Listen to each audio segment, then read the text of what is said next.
I'm a human. I'm Bill Nye. I'm a human. I'm Bill Nye. I'm a human. I'm a human too. I'm a human too. I'm a human. Are we the only species around here?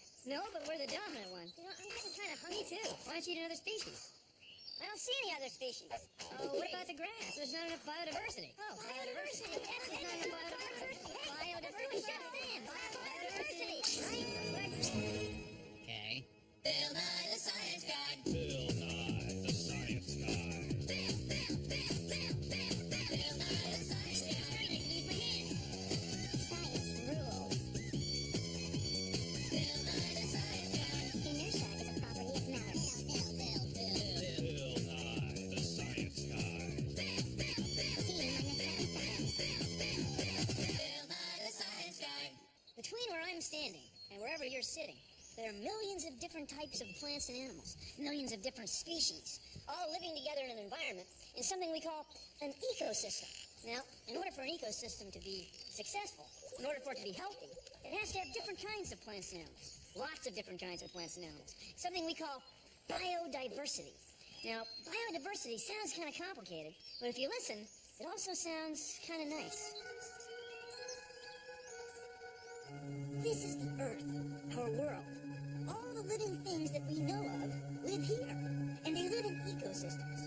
Places like tundras, taigas, savannas, grasslands, prairies, deserts, steppes, intertidal zones, subtidal zones, continental shelves, deep ocean zones, estuaries, deciduous forests, temperate rainforests, tropical rainforests, arctic ice packs, wetlands, marine mudflats, and cities.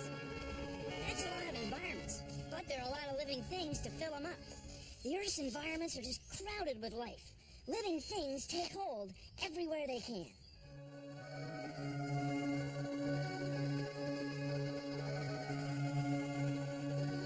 Here's an insect living right on top of blades of grass. It's a living thing that lives on other living things. See, environments always have living parts and non-living parts. Some animals live on top of plants. Some animals live in the water. Some plants grow on rocks. It's all part of the ecosystem. Nearly 3/4 of the world's surface is covered with water. So most of the world's living things live here. It's just one ecosystem after another. Now, near as we can tell, all living things depend on other living things. So the more different kinds of living things in an ecosystem, the more successful it is. We call this biodiversity. Different kinds of life. We can think of an ecosystem as this wooden puzzle game. See all the different species? They all fit together, and they depend on each other to live. Now, you know, once in a while, a species will go extinct. It'll disappear from the ecosystem. And you can see how you could lose a few of those without too much trouble. But if you start to lose too many, the whole thing becomes a little rickety. Now, where do people fit in? Well, look, they fit in just about everywhere. Look, just about anywhere you can walk, you'll find people living, because people are living things, and they're part of the ecosystem. So, when we go to manage an ecosystem, we have to be careful about how things fit together, or there won't be a place for us. We have to be very careful, extremely careful.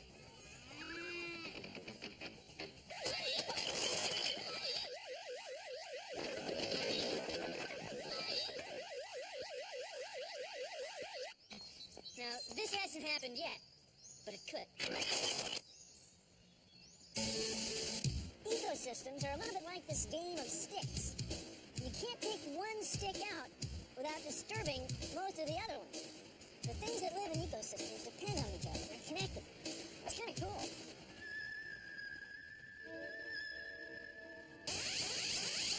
Want to help biodiversity in your own backyard? Build a bird shop. Here's what you do. Take a piece of wood that looks like this. Then cut 4 squares out of that wood so it looks like this. Then cut another piece of wood that looks like this. Get an adult to help you.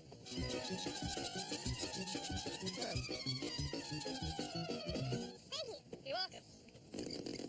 Now that you have your 4 squares, glue them together so they look like this. Now place this back on the wood, line it up, measure it off, and get the adult to help you again.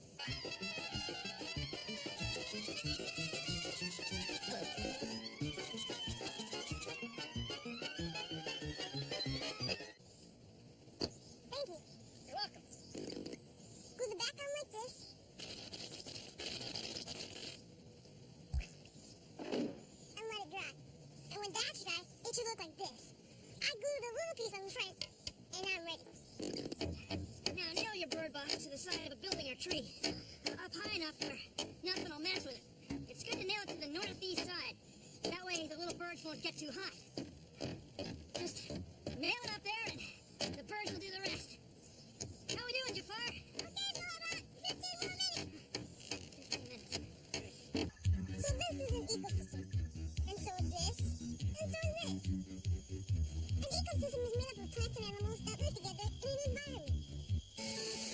You and I and every living thing are part of an environment. Now, environments will have non-living things, too, like seawater, rocks, sand, and silt. And in those non-living things will be living things, like fungus and soil, or algae and water. Or maybe you're a species that lives in a meadow, or in a tree. Anyway, it's important to realize how dependent plants and animals are on each other. You just don't seem to find one without the other. Living things in an ecosystem depend on other living things. We find if we take one thing out, it's connected to a whole bunch of other living things. So where does that leave our species? Where does that leave us? Just kidding. Sort of. So what we're going to be looking at today is biodiversity in a real small scale. Okay, out here in this sort of woodland area, we're going to be looking at biodiversity. People who don't have waterproof shoes on should swap over here on this edge. You know, you can look at biodiversity within like a 5-foot strip of ground, or within 5 miles, or within 5 minutes. You know, in any kind of scale you want to look at. Look at them real carefully. See all the embryos down inside? All those little spots?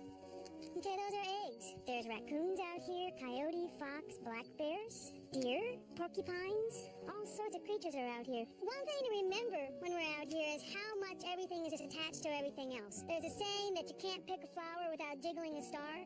Well, out here, anything you look at, if you took one thing away from here, you would affect everything else that's out here. There's a whole long chain of things, and if you start taking out one piece of the chain, the whole chain falls apart. We have to remember that we're part of that whole chain of what's connected to each other. This is the edge, where the environment without humans comes up against the environment with humans. You know, humans introduce a lot of non-living things in the environment, but certain plants and animals do very well here. Because there's more sunlight for small plants, and there's certain types of food that animals are able to find that they can't find easily other places. It just changes things when humans show up. It's a choice that we make.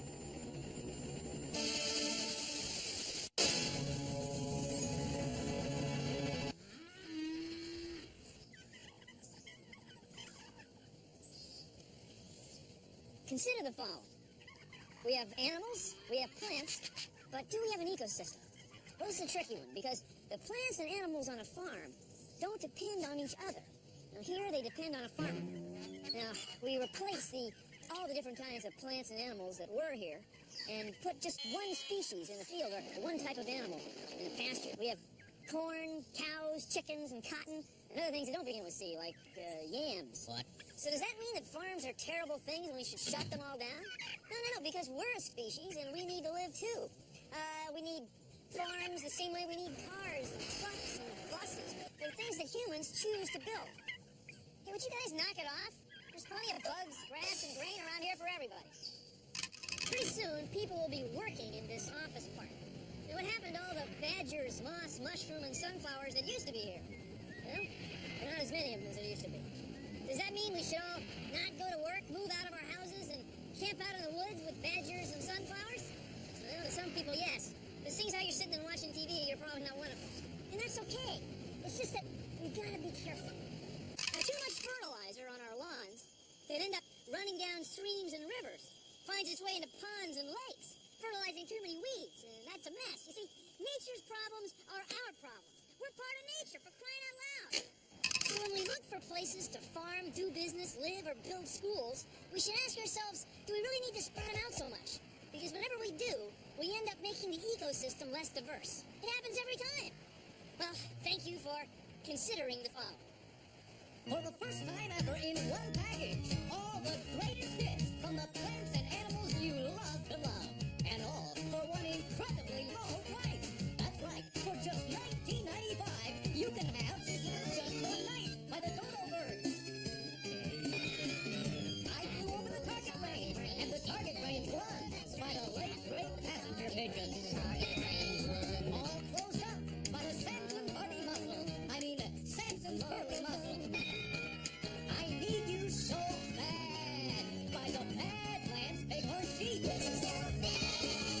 Now these species are no longer available, so the sounds have been recorded in their original styles by a garage band from Seattle. Hey, what do you want for 1995? Now this, the dead tree. But growing on it are moss and lichen. No dead tree, no place for the moss or the lichen to grow. See, they depend on the dead tree to live. Everything depends on everything else. That's what biodiversity is all about. See this fern? Uh-huh. Well, hanging on it is the spider web. No fern, no place for the spider to build her or his web. See, living things depend on other living things. Everywhere.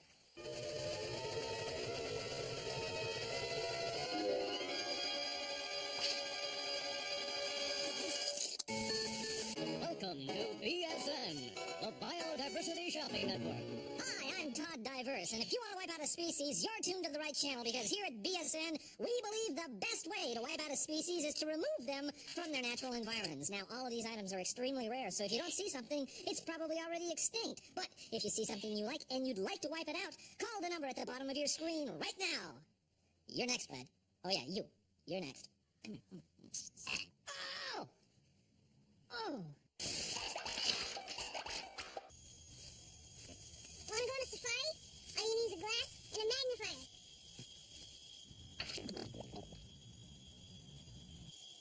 Whoa! I can see all sorts of things.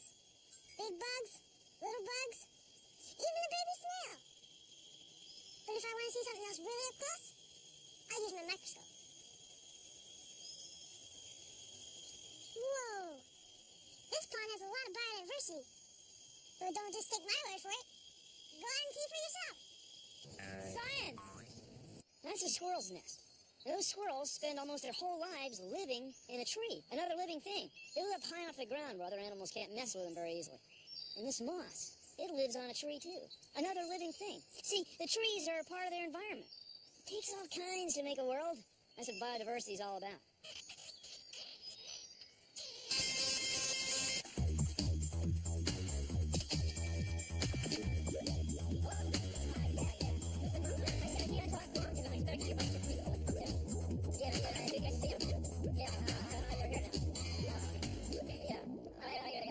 Okay, talk to you later. Bye. That was my mom. We're in the largest ecosystem in the world. The sea, under the water. 71% of the Earth's surface is covered by water. 2/3 of all the species in the world live down here. Lots of fish, different types of plants. You and I can't live here. Because we couldn't breathe. Right.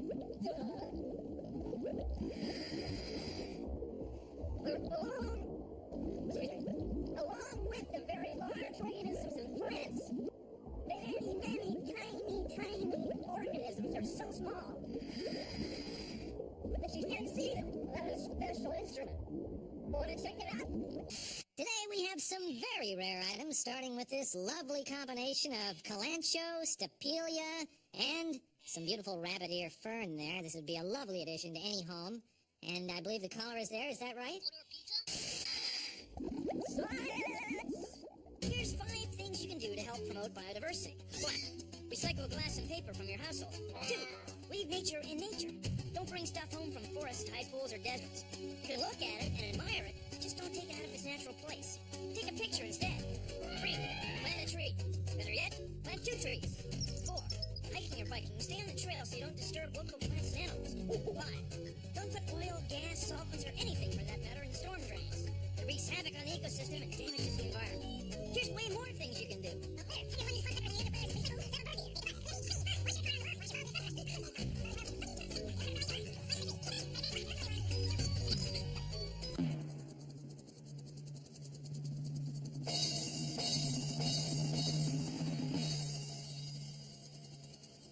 This is a golf course. It's a big lawn. It's an ecosystem. It has all different types of plants and insects, and of course, the microorganisms we can't even see. And what keeps this looking the way it looks is people.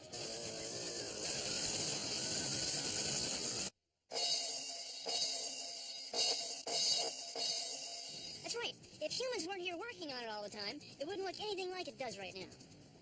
It would probably look more like this. There'd be a lot more diversity of life.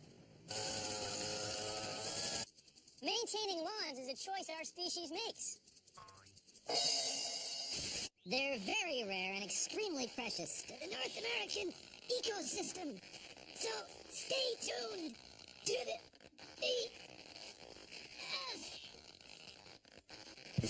There are lots of living things all around us that you can't even see, like mold spores and bacteria.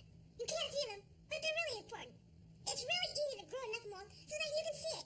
Here's what you do. Get a teaspoon of water, put it in a plastic bag. Then, put it in a slice of bread. Seal the bag, and wait.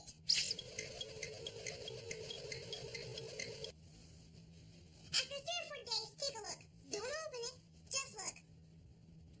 All the really fuzzy stuff, that's mold. We breathe in mold spores all the time. The air is loaded with them. The most common colors of mold are black, blue, green, or tan maybe. Molds make penicillin, and even soy sauce. I bet these bacteria were on my hands when I put the bread in the bag. Some bacteria make cuts infected. Some make yogurt. And these living things are all around us. Not bad for one slice of bread. The thing about most ecosystems is the more diverse the species, the healthier the system. The only thing is, we can't tell what species we're going to need to survive. So we better take care of as many things as we can. See this planet?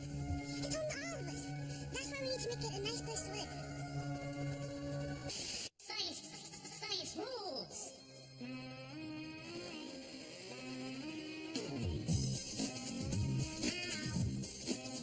That's a termite, and that's the tree that it needs to eat. The two ways connected, organisms entwined in relationships respected, and yet we choose species to lose. Think we'll make do with fewer kangaroos. More species makes diversity and ecosystems that we find succeed. And so we shouldn't offend organisms on which we might depend. We may not comprehend the strings attached to lives that we end. We need fungi to survive and stay alive. Come on, hummingbird and cactus, bats and cats and trees. It's like a giant lattice, how we meet other bees, even manatees. Even manatees, science rules. You know we're all connected, connected one and all. Environments reflected in creatures great and small, creatures great and small, creatures great and small.